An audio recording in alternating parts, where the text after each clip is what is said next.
A beautiful morning, lalo na sa mga mag-asawang nanonood sa atin ngayon. Napapansin ba ninyo na nauuso ngayon sa mga teleserye, dun sa mga K-drama na pinapanood ninyo, sa mga movies at iba pa, yung hindi pagiging tapat sa asawa? Na para bagang nanonormalize na yon sa ating lipunan. Ito ba ang dapat makita sa mag-asawa? Let the words of God be our guiding light. Basahin natin ang nakasulat dito sa Kawikaan 5:15.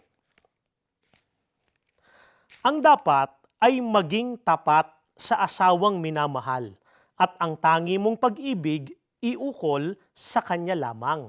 Kaibigan, ang tama at dapat mong gawin ay maging tapat sa asawang iyong pinakasalan. Humarap kayo sa Diyos, di ba? At nangako na siya lamang ang iyong mamahalin. For richer, for poorer, in sickness and in health, hanggang sa papaghiwalayin kayo ng kamatayan. Kaya sa kanya mo lamang iukol ang iyong pag-ibig, hindi sa ibang tao. Araw-araw kayong mag-I love you sa isa't isa. Spend quality time together at iba pa upang mamalagi yung alab at sarap ng inyong pagmamahalan sa isa't isa. Paano ninyo ipinararamdam sa inyong asawa ang tapat ninyong pagmamahal sa kanya? Ikwento mo naman sa amin yan sa ating comment section. Have a beautiful day and have a blessed day, everyone.